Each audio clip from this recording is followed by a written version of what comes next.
I mean, I love working with your Yankee Army. I mean, over my career, I spent a lot of time doing stuff, with your guys, training operational. Your current program, Modern Combatics, is based on basically a Brazilian Jiu-Jitsu blue belt level of training.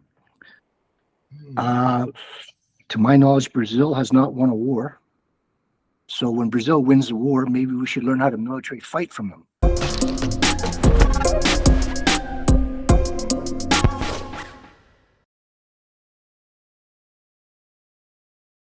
They created, under General Fredericks, created the blueprint for all modern special forces training when it comes to close combat, weapons handling, tactics, etc.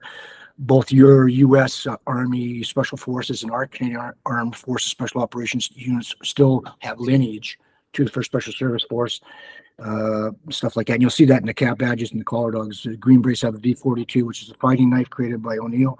We have the same, which is on my, you can't see it here, but it's on my thing, is the V42 is what we use in Canada too. So there's a bond there. So O'Neill, he created what we call the close combat training in Canada, and we still teach that program. Unlike you Yankees, you went off to learn to fight from the Brazilians, so we still do it, and it's still very much a, if you will, in today's term, a mixed martial arts, kicking, punching, biting, scratching.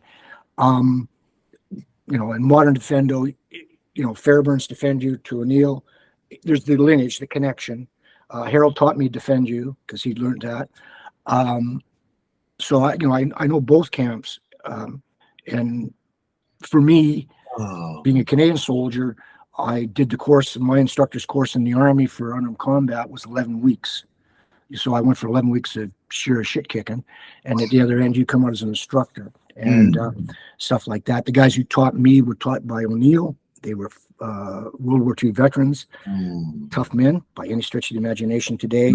I've worked with just about every elite unit in the world, and those old guys that trained me are the guys that we still look up to. And I'm one of those so-called special operations dudes. So the stuff they did with nothing, like we got all this Gucci gear now, more so now today than my day in particular, but they could use their hands and feet well. And the O'Neill system it's quite a brilliant system. And of course, Fairbairn and O'Neill are overshadowed today. Nobody really knows who they are. They maybe not even a paragraph in a history book. So stuff like that. So does that make sense? Oh, it makes perfect sense. It sounds like it's like, from what I'm getting from it, it sounds like more of kind of an offshoot. Well, the way that you've described it, it sounds like your system is more of a merger of the two in a way, if not at the very least an offshoot of some sort. Yeah, I mean, our roots are there. I mean, the basic foundation, it's always nice. Like everyone says, they accuse me, well, you created this. And I go, if I created this system, which, your American Green Beret think is a better system than what they're learning in the U.S. Army, which is the Canadian Army system, then I got to be the smartest martial arts dude on the planet. And I would, kudos to me, but sadly, I ain't that smart. That's why I was in the infantry for a very long time. Okay. So I had a platform to start from. And I had this really simple, keep it simple and savage platform to build from. A little bit of martial arts experience on my own to blend to it. I had operational experience to blend to it. As a cop, I got to use it every day. Soldiers don't get to do hand-to-hand on battlefield every day. We're too busy liking to kill people at 200 meters and work our way in with weapons. When you get up real close and personal, not as much, but in policing, you use it every day. So you know what works, and you're generally using it against somebody who's just victimized somebody. So, and they don't want you to give them the opportunity, to comply to the arrest, and they give you the magic fingers, and it's on. So you get to use it every day. So that becomes a testing ground where what does work and what does not work. And I see. There's only so many things that work, and that's been true throughout history.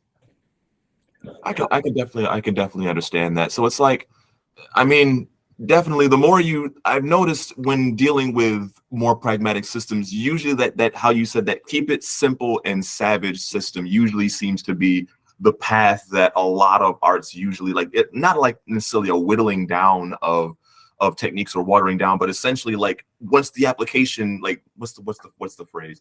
Once the rubber hits the road, it becomes a lot less pretty, I guess you could say, than what they do with the schools. Well, as I say in the military, the first thing to fail in combat's the plan, and that same goes for martial arts guys. I mean, you know, I have guys come on course with me, and they've got their secret bunkai, and frankly, there's no such thing. Some guy many years ago, a guy like myself who's been doing a lot of training, created a system. We train, and people want to know what's my secret.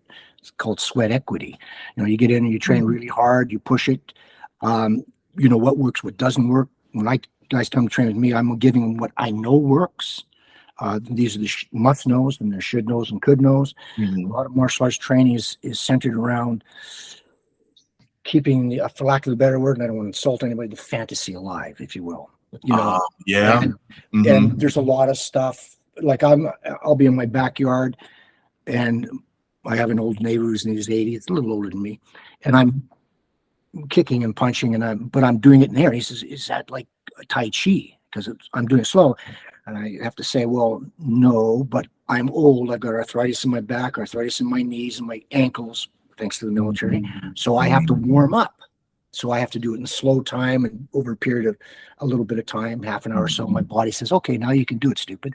And because stretching at my age, when you become a senior citizen, doesn't really work for you anymore. You know, that yoga days are gone. So you do that. So to them and to a lay person, oh, that's kata. You know, and well, I'm doing what works for me. Right. My wife can't do it because that doesn't work for her. So to codify and say, well, everybody must do this, like regimentate it, it's going to fail because under pressure, it doesn't work for you. It's not your mind-body connection that's going to make it work. It's secret bunkai for me, maybe, but that's all it is for. And, you know, stuff like that. So we, I think when you're coming back to the KISS concept is that you're getting rid of all the nonsense, if you will, for lack of better words. I mean, you can't fix stupid in battle. If it's stupid before, it's going to get you killed. So, and you know, the average person does martial arts maybe 2 days a week for an hour. Yeah. So how much can you really teach them? So if a guy's trained for 20 years, how much has he really learned? And how much of that is really applicable to violence, if you understand? And of course, the big equation is most instructors never been in a street fight. So how do you explain a street fight to them if they've never been in a street fight? Right. You know, so it's like war. How do you explain war? Like some guy on the battlefield. Some guy asked me today, he said, well, you were in the army. What'd you do in the army? I says, I killed people. And he was, what the hell do you think I did? You know? Exactly. Like, why are you surprised? So, you know, stuff like that. So, I mean, you know, this is where we're going, you know? So there's an unrealistic mind box about stuff, and in martial arts, a lot of guys get locked into that box, and they get a rude awakening when the shit does hit the fan, like you said, the rubber of the road. You know, that's where all things end up being tested. You try it on the mat, you train on the mat, like we all talk about. My style is better than your style. I said, well, come on the mat and let's find out. You know, I've had young kids come in, they've done some secret whatever, usually BJJ kids. They're tougher than tough. Okay, well, if you beat me, great. But if I beat you, you're going to look really bad because I'm an old man. And so your style has to be really super good. So they try to do the whatever, and they don't know how to stop a punch. And so game over. Right. So, I mean, so then you have to pick them up, dust them off. So, okay, let's show you how to close that hole without getting your face punched off. Or worse, if I got a knife in my hand, I get ugly really, really, really quick. So those are sadly, a lot of our fellow martial artists don't want to hear that. I mean, it is definitely it's definitely a back and forth debate that I've seen all too common in the I guess the internet martial arts communities where everybody's commenting on which style is this, which Armchair style. Commandos. Armchair commandos, yes, that would definitely be a way to describe it. But I want to go back to something that you said just a few moments ago about sweat equity. There was a book that Manny managed to pass my way when I was preparing for today's interview, and in that book it was RSM Wolfe's Unarmed Combat Series. It was a PDF that again where you were detailing a lot of like the background of your system, the roots and things of that nature. And one of the quotes that caught me early on was you described yourself as the last of the old breed of martial arts instructors. And I guess one thing I want to know is just how, in your experience, I guess, would you say that Defendo has evolved comparative to the military combatives that are taught currently? Oh, God, you're going to get me in trouble, aren't you?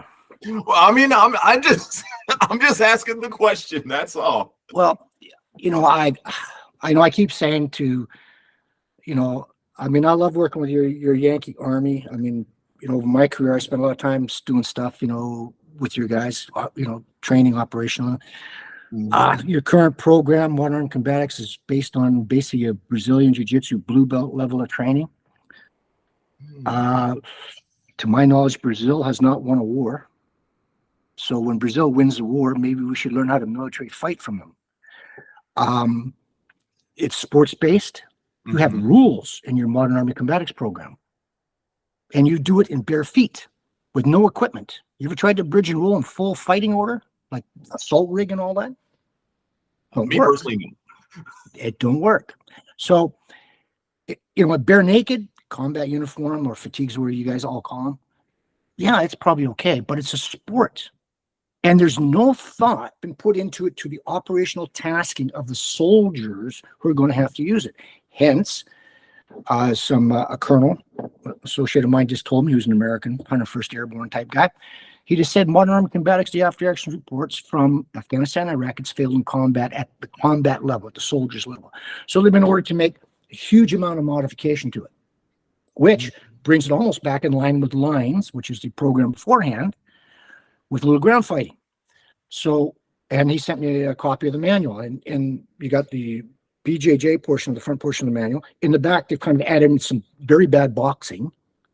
And then behind that, they've added in, God forbid, 1980s Arnis, Filipino knife fighting. None of it marries up. So, and now everybody's manning the walls to protect this because blah, blah, blah. And it's the same everywhere. The old school, like Fairbairn and O'Neill and these guys, they actually used it. Fairbairn had more gun battles. I mean, I'm a cop. I've been shot at. He had hundreds of them, thousands of them. And, he'd been in hand-to-hand, knife fighting, et cetera, et cetera. Tough guy. They said he was like 600 street fights or something like that, right? Well, they can't call them street fights. They're basically, you're doing an arrest or you're involved, you go into a room, and all of a sudden the whole world goes for a shit. Nobody, do you think anybody actually wins a street fight? Whoever gets knocked out first, Yeah, and you get an owie hand or whatever the hell's happened. I mean, I've had fights and I've had the tip of my nose bitten off, for God's sakes. Did I win? I'm still here. So again, we have to get past all that nonsense. So our training has to reflect the reality of the combat task. So if I have a military program and I teach military, what's their unit's operational tasking? Is it to stay behind and hand out flowers and or rations, or are they actually engaged in combat activity? Then your hand-to-hand combat training has to meet that rubber of the road. First thing about unarmed combat, and I did a program a whole bunch of years ago for your Marines. Great bunch of lads, by the way. Love them. But I had some of the instructors, and I'll say this up front. I believe the Marine Corps program is better than the Army program. Okay. Uh-oh. I'll get emails, but whatever. Okay. The only problem with the Marine Corps program is too complicated. There's too many elements to it. And they're trying to make a martial arts program based off an Asian idea of fighting. Well, you all are Yankees. I don't think you understand Asian fighting. You understand Asian philosophy?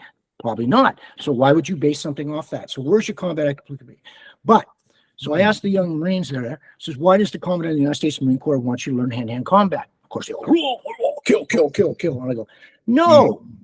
And they'll look at disappointment on their face. He says, what do you mean, no, sir? I says, the Commandant of the United States Marine Corps wants you to learn hand-to-hand combat so you'll have the assertive confidence in your own ability to close with and kill the enemy. The idea of unarmed combat training, the byproduct is how to kill. The main product is to train a civilian who's now in uniform to be assertively confident in his own ability, in his own skin, to deal with levels of stress and violence that you can't imagine unless you've been in that level of stress and violence. Wow. But we don't do that. Modern armed combatics sure shit doesn't make that. And I'll be critical. I have 40 years of fucking police and military service, regimental sergeant major, which means in my army, I'm a god. Oh, wow. That's a pretty, so, I'm looking at what you're doing from a soldier's point of view and going, Mhm. your U.S. Army Special Forces said what we do, modern defense, is the most complete and intimidating system they've ever learned. And they used to do it prior to the 1970s. They have the same. O'Neill was the first guy who taught the first cadres of Green Beret. Oh, wow. What happened? So things get, when you get further and further away from the real deal, we tend to play with, just like martial arts. So if you were a samurai, you think you'd be doing half this nonsense if you're going to go out in the battlefield next week?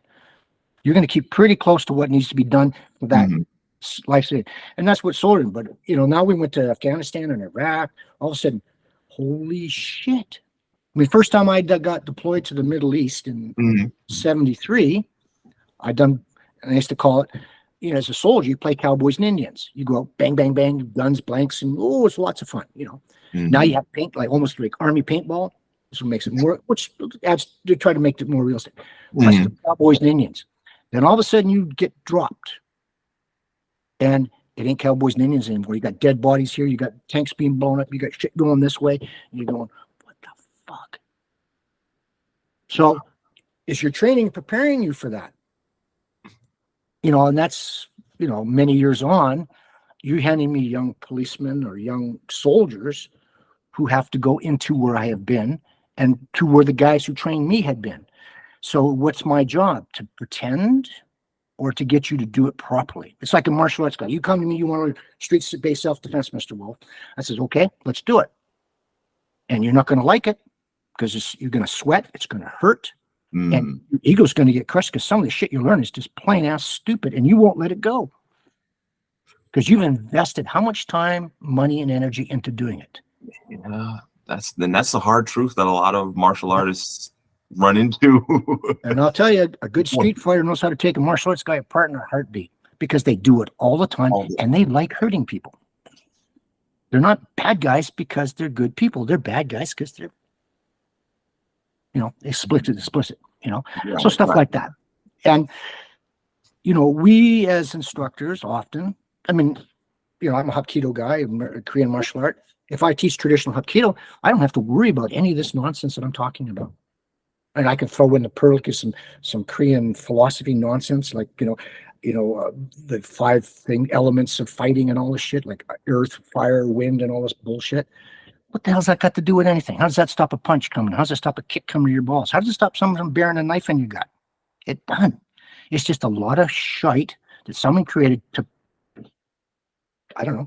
create something that makes no combat sense. So that's the hard part. And, I get shit all the time because I say to people, take that stuff, shelve it, get on the mats, stop pissing about, and train.